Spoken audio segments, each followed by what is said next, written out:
చివరికి మానవత్వం గెలిచింది. చిన్నారి పునర్విక ప్రాణాలను కాపాడే పోరాటంలో మనం ఒక పెద్ద మైలురాయిని చేరుకున్నాం. ఆ 16 కోట్ల అసాధ్యమైన మొత్తం మానవతా మూర్తుల అందరి సహాయంతో ఇప్పుడు సుసాధ్యమైంది. ఇంజెక్షన్ కి కావలసిన 16 కోట్లు అరేంజ్ అయ్యాయని పాప నాన్న ఒక వీడియో పోస్ట్ చేశారు. ఇకపై ఎవరు డబ్బులు పంపొద్దని సూచించారు. 16 కోట్ల ఇంజెక్షన్ వల్ల డిఎన్ఏలో జరిగే మార్పులు ఏమిటి, అసలు ఈ ఇంజెక్షన్ ఏంటి, దాని వల్ల ఆ పాప ప్రాణం ఎలా దక్కుతుంది అని తెలియాలంటే ఈ వీడియోను చివరి వరకు చూడండి. 16 కోట్ల ఇంజెక్షన్ అంటే అది కేవలం మందు కాదు, అది ఒక జీన్ థెరపీ. పునర్విక బాడీలో లోపించిన డిఎన్ఏ భాగాన్ని ఈ ఇంజెక్షన్ భర్తీ చేస్తుంది. శరీరంలో కండరాల కదలికకు అవసరమైన ప్రోటీన్ ను ఇది స్వయంగా తయారు చేయడం ప్రారంభిస్తుంది. పునర్విక బాధపడుతున్న SMA స్పైనల్ మాస్క్యులర్ అట్రోఫీ అనేది ఒక జన్యుపరమైన సమస్య.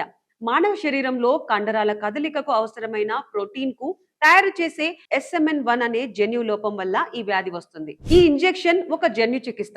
ఇందులో ఒక సురక్షితమైన వైరస్ ద్వారా లోపించిన SMN1 జన్యువును నేరుగా శరీరంలోని కణాల్లోకి పంపిస్తారు. ఈ కొత్త జన్యువు శరీరంలోని డిఎన్ఏలో భాగమై కండరాల పనితీరుకు అవసరమైన ప్రోటీన్ ను ఉత్పత్తి చేయడం ప్రారంభిస్తుంది. ఇది ఒక్కసారి ఇచ్చే చికిత్స మాత్రమే, అంటే ఇది శాశ్వతంగా లోపాన్ని సరిదిద్దడానికి ప్రయత్నిస్తుంది. ఈ ఇంజెక్షన్ ను 2 ఏళ్ల లోపు మరియు వ్యాధి లక్షణాలు మరీ తీవ్రం కాకముందే ఇస్తే ఫలితాలు చాలా అద్భుతంగా ఉంటాయి. ఇది ప్రాణాలను కాపాడమే కాకుండా చిన్నారికి కొత్త జీవితాన్ని ఇస్తుంది.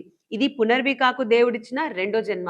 డబ్బు అడ్జస్ట్ అయింది, కానీ అసలైన చికిత్స ఇప్పుడు మొదలవుతుంది. ఈ మందు విదేశాల నుండి రావాలి. ఆ తర్వాత పునర్వికాకు అనేక రక్త పరీక్షలు చేసి డాక్టర్ల పర్యవేక్షణలో ఈ ఇంజెక్షన్ ఇస్తారు. ఈ ఇంజెక్షన్ ఇచ్చిన తర్వాత కూడా చిన్నారి కాలేయం మరియు కండరాల పనితీరును నిరంతరం గమనించాల్సి ఉంటుంది. ఇంజెక్షన్ తర్వాత పునర్విక మళ్ళీ నడవాలంటే, నవ్వాలంటే మనందరి ప్రార్థనలు తోడవ్వాలి. ఫిజియోథెరపీతో ఆమె మళ్ళీ సాధారణ స్థితికి రావడానికి సమయం పడుతుంది. తన తల్లిదండ్రులు పడుతున్న ఆవేదనకు త్వరలోనే ఒక మంచి ముగింపు దొరకాలని కోరుకుందాం. ఈ అప్డేట్ ను అందరికీ షేర్ చేయండి. సహాయం చేసిన ప్రతి ఒక్కరికి మా ధన్యవాదాలు. పునర్విక త్వరగా కోలుకోవాలని కింద కమెంట్స్ లో ప్రార్థించండి. Let's save Punarvika. ఇలాంటి మరెన్నో ఇంట్రెస్టింగ్ విషయాలు తెలియాలంటే మా ఛానల్ ని సబ్స్క్రైబ్ చేసుకోండి, మా ఛానల్ ని ఫాలో అవ్వండి.